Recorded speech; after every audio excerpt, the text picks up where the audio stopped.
Hi అండి. అందరికీ నమస్తే. వెల్కమ్ టు నీలగిరి రుచులు. చాలా రోజుల తర్వాత అందరికీ ఎంతో ఇష్టమైన సున్నుండలతో మీ ముందుకొచ్చాను. మరి ఈ సున్నుండలు చిన్నపిల్లల దగ్గర నుండి పెద్దవాళ్ళ దాకా ఎంతో ఇష్టంగా తింటారు.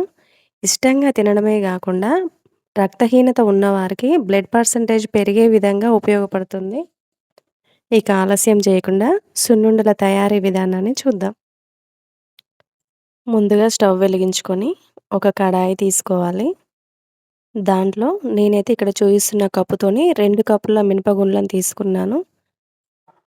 మనం ఏ కప్పుతో అయితే మినపగుండ్లు తీసుకుంటామో, అదే కప్పుతో సమానంగా 2 కప్పుల బెల్లం గూడా తీసుకోవాలి. కొంచెం స్వీట్ తక్కువగా ఇష్టపడే వాళ్ళైతే 1 ½ కప్ తీసుకోండి. స్వీట్ కొంచెం ఎక్కువగా ఇష్టపడే వాళ్ళైతే ఇంకొక 2 టేబుల్ స్పూన్ల బెల్లాన్ని ఎక్కువగా తీసుకోండి. స్టవ్‌ని లో ఫ్లేమ్‌లోకి అడ్జస్ట్ చేసుకొని, పప్పు మొత్తం కలర్ చేంజ్ అయ్యేంత వరకు వేయించుకోవాలి. స్టవ్ లో ఫ్లేమ్‌లోనే ఉంటేనే పప్పు బాగా వేగుతుంది.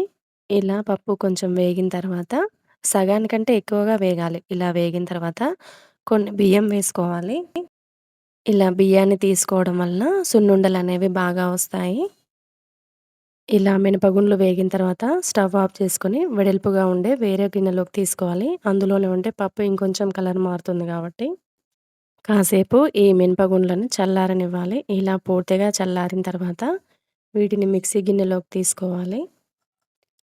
ఈ మినపగుండ్లను మరీ మెత్తగా గాకుండా కొంచెం బరకగా మిక్సీ పట్టుకోవాలి. ఎందుకంటే తినేటప్పుడు మినపప్పు పంటికి తగిలితే ఇంకొంచెం టేస్టీగా ఉంటుంది.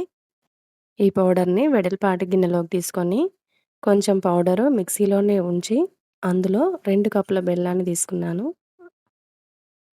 ఒక బెల్లాన్ని మాత్రమే తీసుకొని మిక్సీలో వేస్తే మొత్తం మిక్సీకి అంటుకపోతుంది కాబట్టి ఇలా పౌడర్ తీసుకొని 2 కలిపి మిక్స్ చేస్తే పొడి పొడిగా వస్తుంది. ఇప్పుడు ఈ మిశ్రమాన్ని అంతా బాగా కలిసేటట్టుగా కలుపుకోవాలి. వీడియోలో చూయించిన విధంగా ఉండలు లేకుండా మొత్తాన్ని పొడి పొడిగా వచ్చే విధంగా కలుపుకోవాలి. ఇప్పుడు ఇందులోనే వేడి చేసిన నెయ్యిని తీసుకోవాలి. పిండి ముద్దగా అయ్యేటట్టు సరిచూసుకొని నెయ్యిని తీసుకోవాలి. కరెక్ట్‌గా చెప్పాలంటే ఇందాక మనం మినపప్పు తీసుకున్న కప్పుతోని ఒక కప్పు నెయ్యి పడుతుంది. కానీ అంత నెయ్యిని తీసుకోవడం ఇష్టం లేక లడ్డూ చుట్టుకునే విధంగా కొంచెం కొంచెంగా నెయ్యిని వేసుకుంటూ లడ్డూ చుట్టుకున్నాను. అంతే అండి. పిండి మొత్తాన్ని కూడా ఇలా లడ్డూలుగా చుట్టుకోవాలి. ఎక్కడా కూడా నీళ్ళ తడి లేకుండా మనం ఈ సున్నుండల్ని చుట్టుకున్నాం కాబట్టి నెల రోజుల వరకు కూడా ఖరాబు కాకుండా ఉంటాయి. అంతే అండి.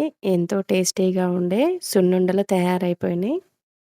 వీటిని నీట్‌గా కడిగి తడి లేకుండా ఆరబెట్టుకున్న డబ్బాలో గానీ, లేదా బాక్స్‌లో కానీ పెట్టి స్టోర్ చేసుకుంటే నెల రోజుల వరకు ఉంటాయి.